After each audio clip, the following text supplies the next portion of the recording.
यह शरीर केवल हड्डियों और मांस का ढांचा नहीं है, बल्कि यह एक अत्यंत जटिल और सूक्ष्म ऊर्जा प्रणाली है। एक ऐसा दिव्य यंत्र जिसके भीतर 7 प्रमुख चक्र छिपे हैं। ये चक्र सुप्त अवस्था में होते हैं, लेकिन साधना, प्राणायाम, ध्यान और मंत्रों के माध्यम से इन्हें जागृत किया जा सकता है। अगर कोई एक भी चक्र जागृत कर लेता है, तो वह उन 65% लोगों से आगे होता है जो केवल भौतिक जीवन में उलझे रहते हैं। 3 चक्र जागृत करने वाला 95% साधकों से आगे होता है। 5 चक्रों का जागरण उसे 99% साधकों से ऊपर ले जाता है, और 7 चक्रों को जागृत करने वाला आत्मा मुक्त ब्रह्मज्ञानी बन जाता है। वह दुर्लभ 10% में आता है जो जीवन और मृत्यु के पार जा चुके हैं। चक्र का अर्थ है ऊर्जा का गोलाकार प्रवाह। शरीर में 114 चक्र माने गए हैं, लेकिन ध्यान के लिए 7 प्रमुख चक्रों पर ही कार्य होता है।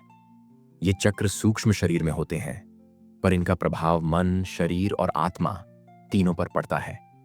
योग, तंत्र और आयुर्वेद इन चक्रों को साधना का मूल मानते हैं, जबकि आधुनिक विज्ञान भी अब इनके प्रभावों को धीरे धीरे स्वीकार कर रहा है। पहला चक्र है मूलाधार चक्र, जो रीढ़ की जड़ में स्थित होता है।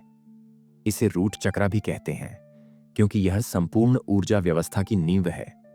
यह चक्र अस्तित्व, सुरक्षा और स्थिरता से जुड़ा है। इसका बीज मंत्र है लम लाम। जब यह चक्र सक्रिय होता है तो व्यक्ति भयमुक्त, स्थिर और आत्मबल से भरा होता है। लेकिन अधिकांश लोग इसी चक्र में फंसे रहते हैं। उनका जीवन केवल भोजन, नींद और भोग तक सीमित होता है। इस चक्र को जागृत करने के लिए ध्यान में बैठकर लम मंत्र का जाप करें, रीढ़ सीधी रखें और ध्यान को गुदा व जननेंद्रिय के बीच केंद्रित करें। ताड़ासन, वीरभद्रासन और भस्त्रिका प्राणायाम अत्यंत सहायक हैं। दूसरा है स्वादिष्ठान चक्र, जो नाभि के नीचे स्थित होता है। यह चक्र हमारी रचनात्मकता, कामना और भावनात्मक गहराई से जुड़ा है। इसका रंग नारंगी होता है और बीज मंत्र है वम वीएम। यह चक्र व्यक्ति के भीतर आनंद, सौंदर्य और संवेदनशीलता को जन्म देता है। लेकिन यदि ऊर्जा इसी पर अटकी रह जाए तो व्यक्ति मनोरंजन, इच्छाओं और भोग में ही उलझ जाता है। मोबाइल, टीवी और सोशल मीडिया की लत इसी चक्र की ऊर्जा को व्यर्थ करती है। ध्यान की अवस्था में वम मंत्र का जाप करते हुए नाभि से थोड़ा नीचे ऊर्जा का अनुभव करें। बद्ध कोणासन और अनुलोम विलोम इस चक्र के लिए उपयोगी हैं। इन दोनों चक्रों का संतुलन साधक को ऊर्जावान, रचनाशील और स्थिर बनाता है, और वह अगले ऊर्ध्व चक्रों की यात्रा के लिए तैयार होता है। हालांकि हर चक्र पर एक विस्तृत वीडियो बनाया जा सकता है, लेकिन आज हम इन्हें संक्षेप में और सरल भाषा में समझेंगे। कृपया इस वीडियो को स्किप न करें, क्योंकि इसमें जीवन को बदलने वाली जानकारी है। तीसरा चक्र है मणिपुर चक्र।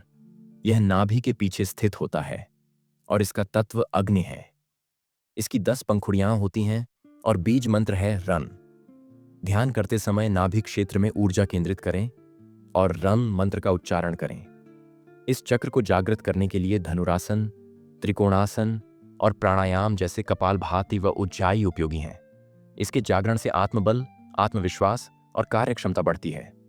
चौथा चक्र अनाहत चक्र हृदय के बीच स्थित है। रंग हरा है और इसमें 12 पंखुड़ियां होती हैं। यह प्रेम, करुणा और आत्मबोध का केंद्र है। इसका बीज मंत्र है यम।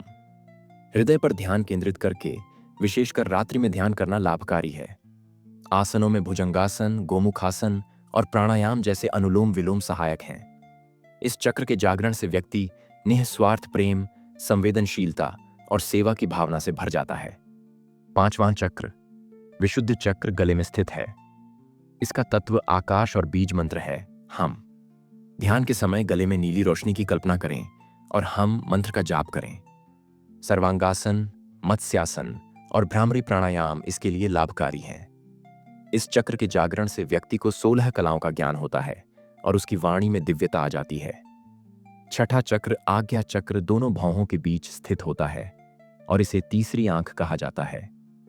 यह अंतर्दृष्टि और विवेक का केंद्र है। इसका बीज मंत्र AUM है। त्राटक, साक्षी भाव में ध्यान और प्राणायाम के माध्यम से इसे जागृत किया जा सकता है। जागरण से व्यक्ति को वाक सिद्धि और अद्भुत मानसिक शक्तियां प्राप्त होती हैं।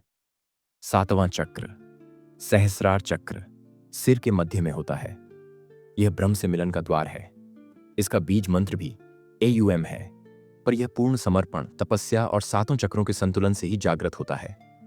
इसके लिए शीर्षासन, पद्मासन, शवासन और ब्रह्मरी उज्जाई प्राणायाम उपयोगी हैं।